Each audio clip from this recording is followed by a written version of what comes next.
first major polio epidemic in the United States hit Vermont in 1894 with 132 reported cases.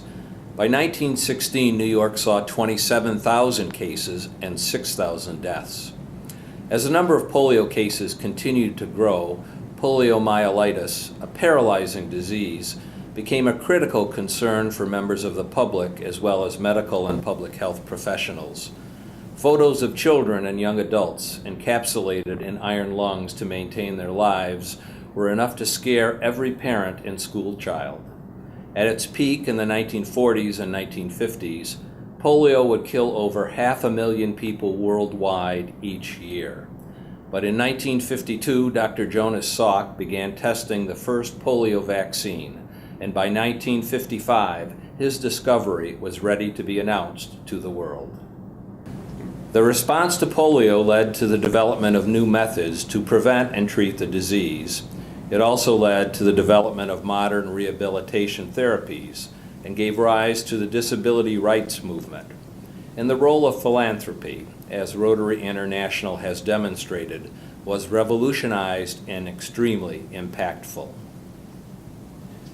A remarkable aspect of the polio story involves those who worked on the early vaccine trials, the miracle all parents were looking for to protect their children. The first successful vaccine against this virus was developed by Dr. Salk. It was an inactivated poliovirus vaccine, a killed poliovirus delivered in injected doses. In 1954, the Salk vaccine was tested in what was to be recognized as the largest medical experiment in history.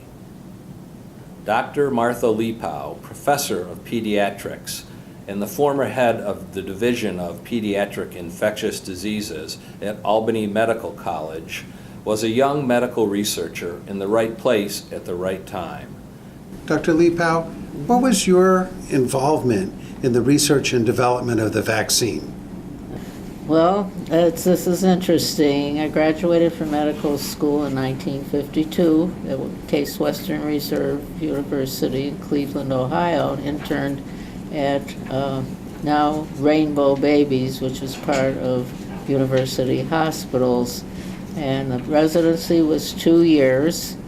And then during the second year, we were sent over to the city hospital contagious disease division for 6 months in order to learn more about infectious disease. And this was a period of time when there was a lot of polio.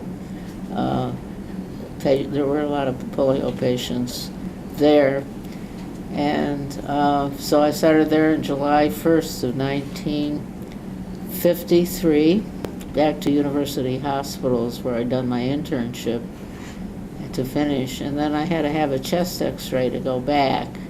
And I was then diagnosed with tuberculosis, which was a surprise. I wasn't particularly ill, but I had worked hard. I had lost some weight. I wasn't eating right and that kind of thing. So, and I did have a cough. So I was then hospitalized for 6 months. And then at the end of that time, I was able to not go back to my residency, though, for another 6 months. And so that was where the turn came and how I gotten involved with the vaccines. My chief was Dr. Robbins, and he came over to see me shortly before I was discharged from the tuberculosis hospital, which was part of that same complex. And he asked me if I would like to come and work in his lab for 6 months. And that sounded interesting. I had no real plans of what I was going to do for that 6 months. And that sounded like a he said, this will be very educational to you. So I said, that's fine. And I agreed to do that. How was the work of your chief, Dr. Robbins, important in the virology laboratory and the development of the vaccine? Well, that's a very interesting story. Prior to coming to this present position, which was in 1952. He had been involved in a fellowship at Harvard at the Children's Hospital with doctors John Enders and Thomas Weller. And the three of them were collaborating on trying to grow viruses in tissue culture outside of a living animal or outside of an organ. And what they were able to do was to demonstrate that they could grow polio virus in the tissue culture, which made it possible to get large quantities of virus. So this technician showed me how they developed the tissue culture, which was actually from monkey kidney, and the virus, how the virus was inoculated, and how we determined whether people made protecting substances or antibodies to that. So I was then sent to Dr. Salk's lab. I went to the lab, and the major reason for me going was to learn how to do the antibody test in large quantities. So at that point, I was taught these techniques, and I had a chance to see how they produced the vaccine, which was grown in baboon kidney, in tissue cultures of baboon kidney. Of course, they could get large quantities of virus. And the way they inactivated it was a so-called killed vaccine. They would do that with formalin, which was a tool that was used for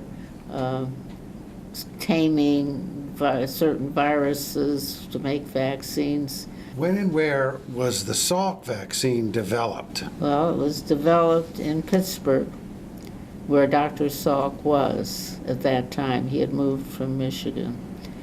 The actual design of the study was done at the University of Michigan in Ann Arbor, and the head of that was an epidemiologist, physician, by the name of Thomas Francis, who was the director of the field trials, and they had help from the Centers for Disease Control in Atlanta in terms of the study design and how they determine the statistical significance of results.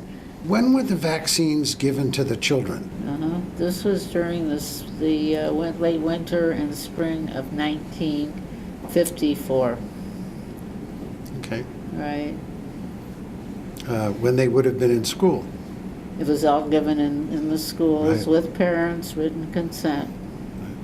Wow. So there was a lot of publicity. It's probably could never be done again. Right. Yeah. How about your life after the residency? Okay.